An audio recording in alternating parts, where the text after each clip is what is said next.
England एक ऐसी country है जो अपनी ब्यूटी और एलिगेंस के लिए बहुत फेमस है। पर इस ब्यूटी में कई ऐसे काले राज भी छुपे हैं जिससे आज तक कई लोग अनजान हैं। इंग्लैंड के यॉर्क शहर में डेव वेल्थम अपनी वाइफ सोफिया और 9 साल की अपनी भांजी लूसी के साथ रहता था। लूसी के पेरेंट्स की डेथ के बाद डेव और सोफिया ही उसे अपने घर पर ले आए थे और उसकी देखभाल करने लगे। वो उसे बहुत प्यार करते थे, पर लूसी के ज्यादा दोस्त नहीं थे और पेरेंट्स को इतनी यंग एज में खो देने की वजह से वो बहुत दुखी रहती थी। उसको खुश करने के लिए डेव और सोफिया ने लूसी के बर्थडे पर उसे एक डॉल गिफ्ट करी जिसका नाम था सबरीना। उसे सबरीना पसंद तो आई, पर वो अभी भी अपने पेरेंट्स को बहुत मिस कर रही थी। बर्थडे पार्टी में आए हुए लूसी के एक फ्रेंड डोनाल्ड को उसकी सैडनेस का रीजन पता था और इसलिए वो लूसी के बर्थडे गिफ्ट के लिए एक ओइजा बोर्ड लाया था। उसने लूसी को बताया कि उस बोर्ड की मदद से वो अपने पेरेंट्स को भी बुला सकती है। पार्टी खत्म होने के बाद रात में अपने कमरे में छिपकर लूसी ओइजा बोर्ड की हेल्प से अपने पेरेंट्स को बार बार बुलाने लगी, पर काफी देर तक कुछ नहीं हुआ। लेकिन कुछ देर बाद उसे ऐसा लगा कि जैसे कोई उसका नाम पुकार रहा हो। उसने मुड़कर देखा तो वहां उसकी मां खड़ी थी। छोटी सी लूसी बहुत ज्यादा खुश हो गई। उसने अपनी मां को सबरीना डॉल से मिलवाया और उनसे बात करने लगी। तभी उसे आवाज आई कि उसके अंकल डेव उसके रूम की तरफ आ रहे हैं। डेव के डर से उसने अपनी मां को वहां से जाने के लिए कहा और बोला कि वो कल फिर से उससे मिलने आए। अगले दिन जैसे ही रात हुई, लूसी ने ओइजा बोर्ड खोल लिया। कुछ देर बाद उसे लगा कि जैसे उसकी मां आ गई है। उसने ओइजा बोर्ड से अपना हाथ हटाया और पूरे कमरे में उन्हें ढूंढने लगी, मगर वो कहीं दिख नहीं रही थीं। तभी अचानक से लूसी को ऐसा लगा कि जैसे किसी ने उसका पैर पकड़ लिया है और कोई उसे खींच रहा हो।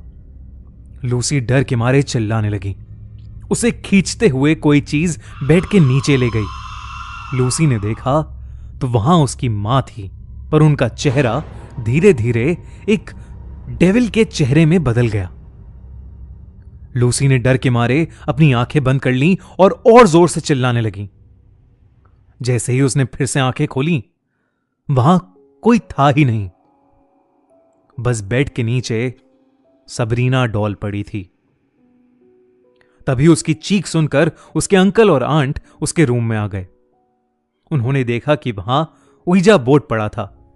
डेव ये देखकर बहुत घबरा गया और इससे पहले लूसी बोर्ड को ठीक से बंद करती, उसने उसे उठाकर खिड़की से बाहर फेंक दिया और खिड़की बंद कर दी। डेव अजीब तरीके से कांपने लगा, मानो उसे कुछ याद आ गया हो।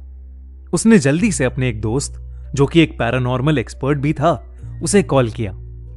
वो फोन पर अपने दोस्त से बात ही कर रहा था कि अचानक खिड़की पर टकटक हुई। डेव, सोफिया और लूसी ने देखा तो वही ओइजा बोर्ड अपने आप खिड़की के अंदर घुसने की कोशिश कर रहा था। इसके बाद जो हुआ उसे देखकर वो तीनों नम हो गए। सबरीना अपने आप खिड़की की तरफ पहुंच गई और तभी वो ओइजा बोर्ड खिड़की से नीचे गिर गया। इसके बाद सबरीना ने अपनी गर्दन विंडो की तरफ से डेव की तरफ घुमाई और जोर जोर से हंसने लगी। हंसते हंसते सबरीना उठी और लूसी की तरफ भागी। सोफिया और डेव लूसी को उठाकर रूम से भागे और नीचे आ गए। उन्हें कुछ समझ नहीं आ रहा था कि उस बेजान डॉल में जान कैसे आ गई।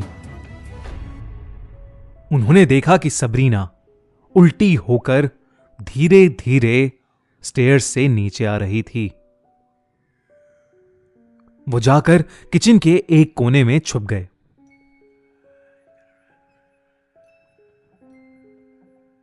सबरीना उन्हें ढूंढते ढूंढते वहां तक आ गई। उसने अपने हाथ में किचन की स्लैब पर रखा चाकू ले लिया और उन तीनों को ढूंढने लगी। तब तक वहां डेव का दोस्त यानी वो पैरानॉर्मल एक्सपर्ट पहुंच चुका था। उसने कुछ चांट किया और तभी वो डॉल अचानक से रुक गई और नीचे गिर गई। डेव डॉल की तरफ धीरे धीरे बढ़ने लगा, लेकिन तभी अचानक लूसी जोर से चिल्ला उठी। सोफिया ने लूसी को गले से पकड़ रखा था। उस डेविल ने सबरीना से निकलकर सोफिया को पोजेस कर लिया था। डेव का दोस्त लूसी को बचाने के लिए उसकी तरफ भागा, लेकिन सोफिया ने उसको बहुत तेज धक्का दिया और लूसी को घसीटकर डेव के पास ले आई। सोफिया का चेहरा धीरे धीरे नीला पड़ने लगा, मानो वो डेविल अपने असली रूप में आ रहा था।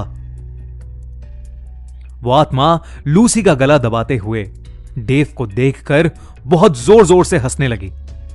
उसकी डरावनी हंसी पूरे घर में गूंज रही थी। डेव इतना घबरा गया था कि उसका रोना छूट गया। वो उस डेविल से लूसी और सोफिया को छोड़ने की भीख मांगने लगा। तभी वो पैरानॉर्मल एक्सपर्ट उठा और उसने सोफिया के माथे पर एक पाउडर लगाया, जिससे वो बेहोश हो गई। उस आदमी ने एक रिचुअल परफॉर्म किया और उस डॉल को उठाकर वहां से ले गया। अगली सुबह जब सोफिया को होश आया, तब डेव ने उसे पूरी बात बताई। कुछ दिन तक सब नॉर्मल था, पर थोड़े दिनों के बाद ही डेव को पागलपन के दौरे पड़ने लगे। उसे वो सबरीना डॉल घर के हर कोने में दिखती और उसे देखकर हंसती रहती। डेव पूरी तरह पागल हो गया था और उसने एक दिन खुद को फांसी लगाकर मार डाला। इस इंसिडेंट के बाद सोफी लूसी को लेकर अपनी आंट के पास हमेशा हमेशा के लिए लंदन शिफ्ट हो गई।